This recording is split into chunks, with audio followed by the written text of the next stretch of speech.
The time machine stuttered, its coordinates dissolving into static. You were meant to land in a lush epoch, but the error spat you into a basin of salt and blinding light. The first sensation is brightness. Not sunlight as you know it, but a crushing flood of white, reflected from ground, sky, every jagged edge of stone. You reel inside your helmet as the visor's filters strain against the glare. The desert doesn't just shine, it burns. Salt flats stretch into a horizon that melts with heat haze, a silver sea without water, each ripple an illusion luring your eyes deeper. Your boots sink slightly into the brittle crust. With each step, it snaps and crackles like dry bone. The sound echoes in your head, amplified by the sealed dome of your suit, until it feels as if the ground itself is breaking beneath you. Beyond, black stone needles pierce the landscape. They rise in crooked rows like broken teeth, casting thin ribbons of shade. Even from here, those shadows look like salvation, cool strips carved into an ocean of fire. The HUD inside your visor flickers, temperature critical, hydration loss accelerating, shelter required. You swallow, but your throat is already dry. The recycler in your suit hums, trying to reclaim the moisture of your breath. But the machine is weak. Every exhale is a loss you cannot afford. A movement snags your vision. At first, you think it's another mirage, a shimmer of heat rippling across the flats. But then it resolves. A lizard-like body, low and swift, darting from one stone shadow to the next. Its skin gleams like oiled bronze, mouth agape, and it pauses only long enough to flick a forked tongue before disappearing again into the cover of shade. Instinct guides it. Shade is life here. The lesson presses itself into your mind, sharp as the crystals beneath your boots.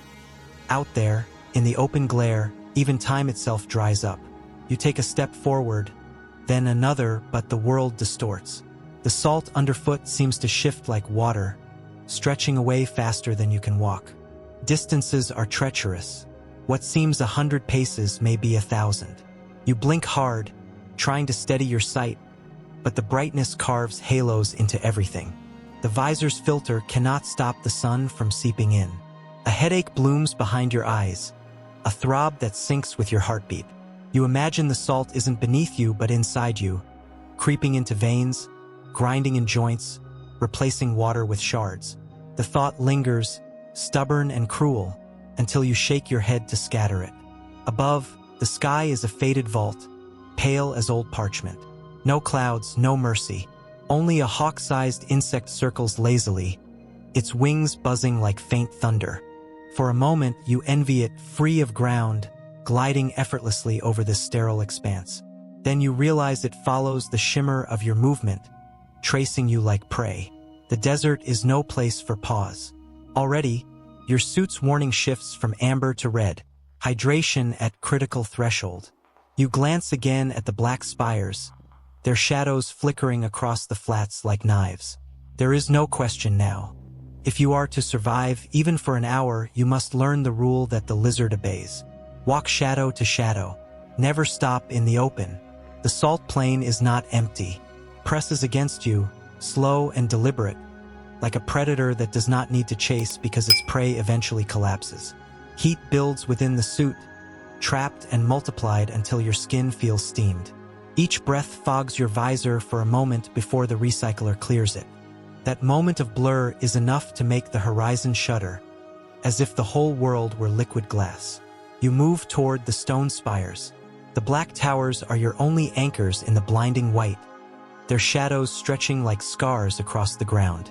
Between them lies darkness that promises relief, though you know it is fragile and short-lived. The sun climbs high without clouds to soften it. Shadows are thin, narrow veins. Miss them and you are in the glare again. Your boots crunch deeper into the crust. In some places, the salt gives way to powder that swallows your foot to the ankle. The effort of pulling free drains strength. Each step becomes a small battle. Your visor displays temperature warnings again, but you mute the alert. The noise is a distraction. What matters is rhythm. Step, crack, pull, step. The closer you come to the spires, the more you see of the life that clings to them. The surface of one stone is streaked with dark green mats, ancient colonies of microbial growth, spreading only where the light weakens. Their film shimmers faintly, damp with stolen moisture, alive only because the stone protects them. In the shade at its base, pale beetles scuttle, armored and blind. They move with certainty from crevice to crevice, guided by something simpler than sight. Overhead, the great insect circles lower. Its wings throw a pulse of air across your helmet. You hear the faint thrum vibrate in your bones, like the hum of a distant machine. It hovers, studies you, then arcs away to settle atop a far spire. From there, it folds its limbs and waits. You realize it, too, hunts by shadows, not for coolness, but for prey that rests in the strips of darkness. Your throat rasps when you try to swallow. The recycler hums harder, pulling moisture from breath and sweat alike, but it cannot restore what is already gone. A dizziness spreads through you. You glance down and see white crystals beginning to cling to the fabric near your gloves. The salt is leaching water directly from your suit. You brush it off, but more forms instantly. The desert does not only demand your sweat, it drinks through touch. The spires rise higher as you approach, jagged as broken spears. The first shadow touches your boot and you step into it greedily. The relief is real but thin. The heat eases only slightly, and your body still steams. Yet the silence feels gentler here, as if the air itself weighs less. You lean against the stone, but the surface is rough, carved into edges that bite the suit. From the corner of your visor, you see the salt plain behind you glitter. The horizon wavers, endless, unbroken. Somewhere within that glare waits the rule you have not yet fully named, but already feel branded into your bones. Survival here is a rhythm, shade to shade, always. The first rest in shadow teaches nothing. It is the second and the third that carve the lesson deep. By then, the thirst in your throat has sharpened into fire, and the salt at your boots keeps spreading like frost. The spires stand in crooked lines, offering brief pockets of safety, and it is here that you learn the pattern. Rules not written, but demanded. Rule 1, move only shadow to shadow. When you cross the open flats, the heat multiplies. Your visor blurs, your limbs grow heavy, and you can feel your thoughts slow, as if the desert scrapes away your mind grain by grain. Linger too long, and the light drills through your suit until each heartbeat feels like a drum of steam inside your chest. The lizards that vanish between spire bases live because they never pause in the glare. If you break this rule, the sun does not burn you at once. It waits, stretching each second until your will crumbles and you simply stop walking. Rule 2, touch stone, not salt. The salt looks solid, but it eats. It draws from the seams of your suit, pulls at every droplet the recycler cannot save. Touch it with bare hand or skin, and it would carve you into a husk before you could count your breaths. Even your boots betray you. Salt creeps upward, biting through seams, leaving white rime like frostbite. The spires are cruel, jagged, but they are inert. Stone does not drink. Rule 3, drink with your breath. There is no water here, none in the flats, none in the air. Yet when you pause inside shadow and let your breathing steady, the recycler harvests a fraction more. Mist condensed along the filters. You learn to breathe slowly, evenly, as if every exhale were gold. To pant or gasp wastes the only resource you have left. Rule 4, watch the sky. The insect circles again, patient. It knows what the desert does. That exhaustion will slow you, that you will collapse in shadow and remain there, still enough to be claimed. The desert hunts by heat. The insect hunts by stillness.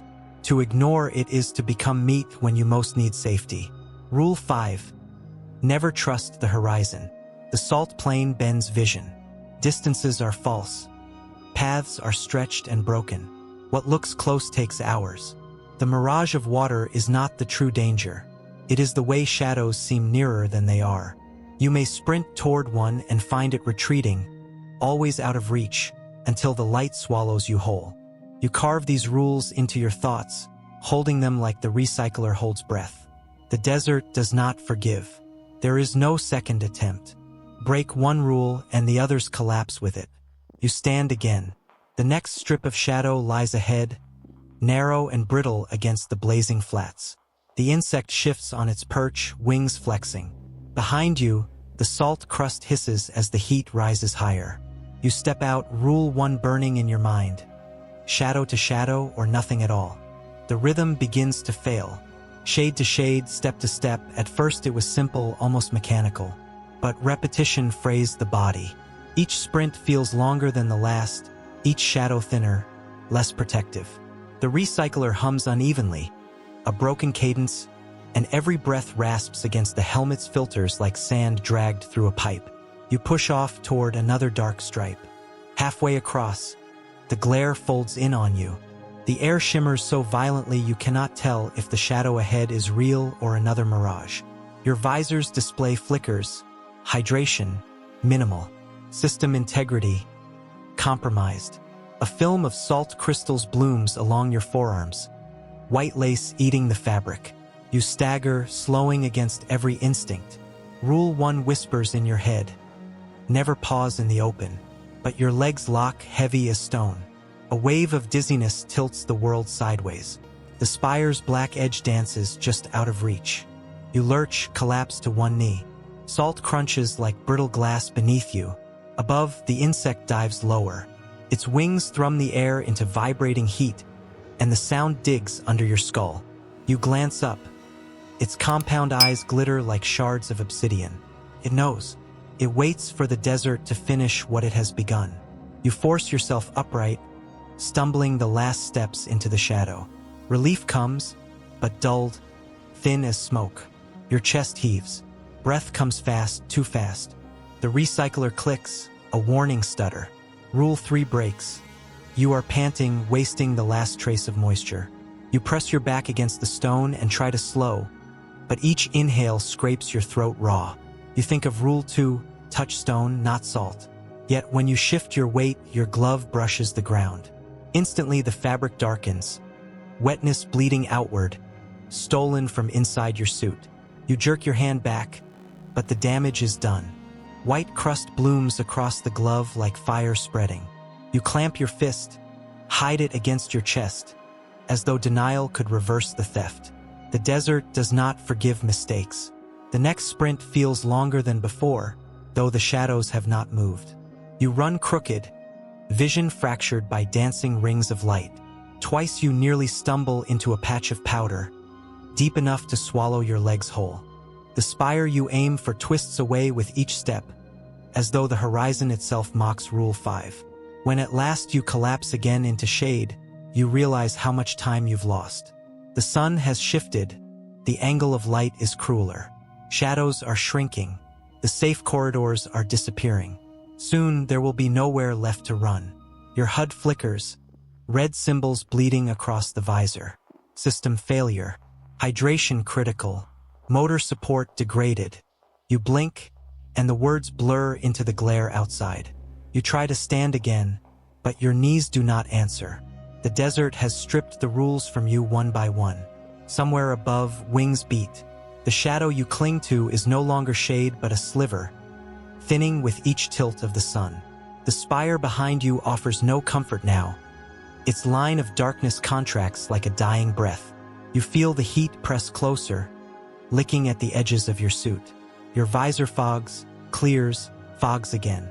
The recycler rattles, its rhythm broken, as if it too has accepted defeat.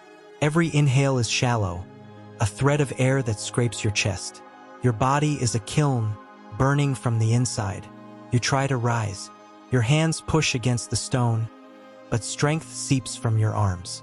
The glove still carries its bloom of salt, stiff and crusted, the mark of Rule 2's failure. The crystals glint faintly, beautiful in a way that sickens you. Each shimmer is a reminder that the desert drinks faster than you can endure. The insect hovers above, larger now, circling with deliberate patience. Its wings beat a rhythm that echoes your faltering pulse. It waits not for weakness, weakness is already yours, but for stillness. In this place, stillness is death, and death is a gift the desert prepares without haste. The sun shifts again. Your strip of shade shatters, breaking into threads that slip away across the flats. Heat falls over you like a curtain. The visor fills with glare, dazzling, merciless. You squint, but light spears through your skull until vision becomes nothing but a white tide. You remember Rule 1. Never pause in the open. You try to obey, dragging yourself toward the next spire, but the distance multiplies. What seemed 20 paces stretches to infinity.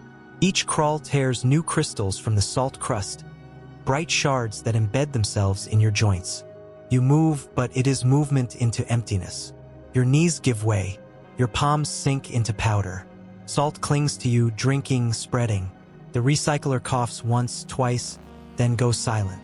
Inside your helmet, the last moisture gathers as a thin mist, then fades. Your tongue is a stone in your mouth. Your lips crack under the seal. You fall onto your side. The sky tilts above, pale and endless.